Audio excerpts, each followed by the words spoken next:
Start.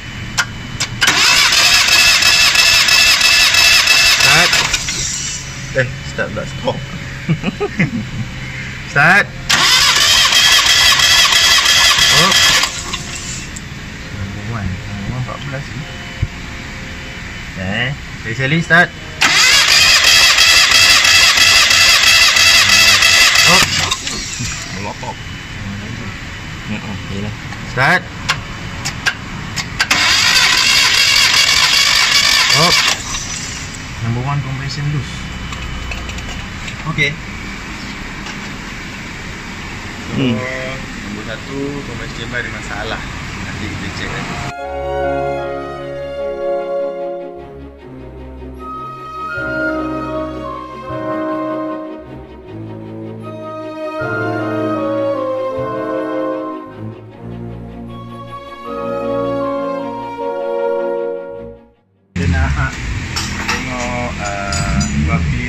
So kita kena dapatkan timing untuk isi piston pertama.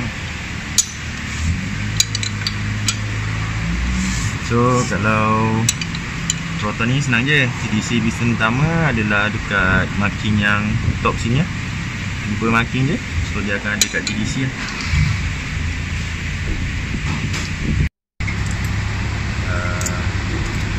Kecil lah. So valve yang tu dah kecil. 15, ni yang 20 ni yang sepatutnya masuk, tapi tak boleh. So yang masuk sekarang 0.15. Dia unit dia 0.15 mm. So nak pendekkan kita selepas ni kita cakap 15, 20, 5, 10 macam tu lah. Nah, tak payah sebut yang panjang lah. Okay. So sekarang 20 tak boleh, 15 dia masuk. Okay. So problem lah, ni satu problem. Tadi ni dua problem. So kita check lagi, kita kena check semua. Kita pusing valve.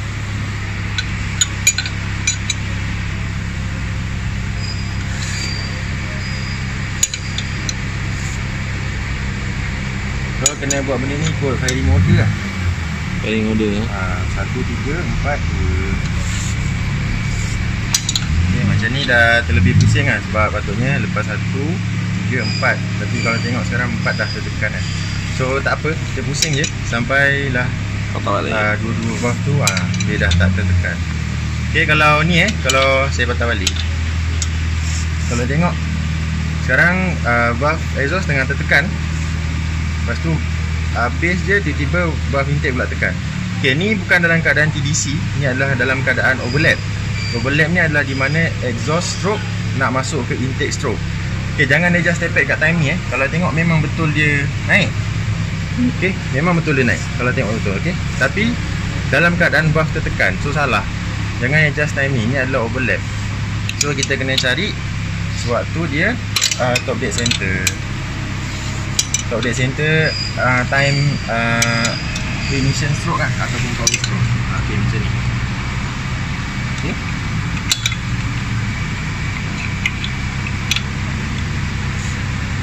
so double check. Ok, betul lah.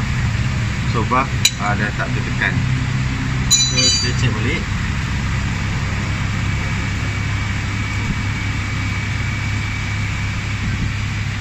So ni 20 ketat, try 15 loose, try sini pula. Ok, ni 15 je lah. So 15 masuk dengan cantik. Sometimes tak salah pun kita try yang bigger size. Contoh daripada 15 nak try 20. So tengok 20 tak boleh masuk, so 15 boleh masuk lah. So ni ok, ni memang betul. So try 10 10 memang loose lah. Pun boleh, kita boleh tengok dia gerak dengan laju kan.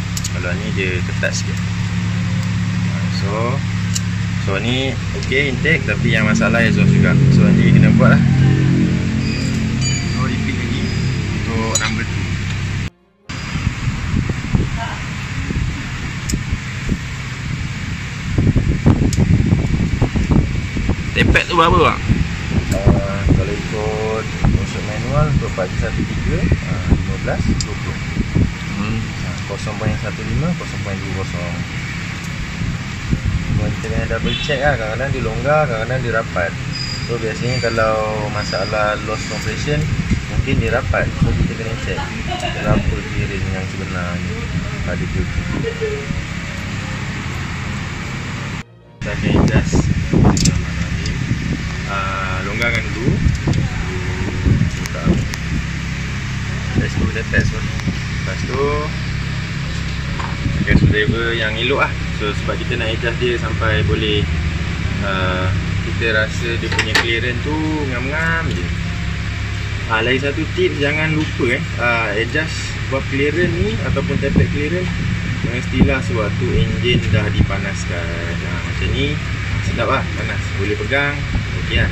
Jangan panas sangat pula. Panas sangat nanti tak boleh buat kerja. So kita kena adjust sampai macam ni ketat sangat kita tak boleh gerakkan kita punya filler gauge. So kita adjust dia sikit-sikit sampailah rasa dia boleh gerak ketat-ketat. Tu ngamah paling cantik lah.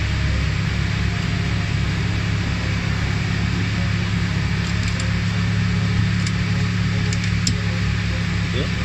Tahan screwdriver ni, tarik sikit. Lagi satu tips waktu ikat skru ni, nut ni, jangan tarik kuat-kuat sangat, boleh putus. Kita agak-agak lah sebab dia dalam keadaan panas kan. Okay, so kalau ni pun kita check balik, macam ada longgar sikit. So kita boleh adjust lagi lah. Dia memang time consuming tapi hasil dia insyaAllah puas hati. Kalau kita perasan orang-orang lama yang suka main carburetor ataupun enjin lama, diorang sangat menitik beratkan hal-hal power clearance sebab kita nak dapatkan enjin tuning yang terbaik. Kalau macam ni okey lah. Jadi ketat-ketat sikit. Alright.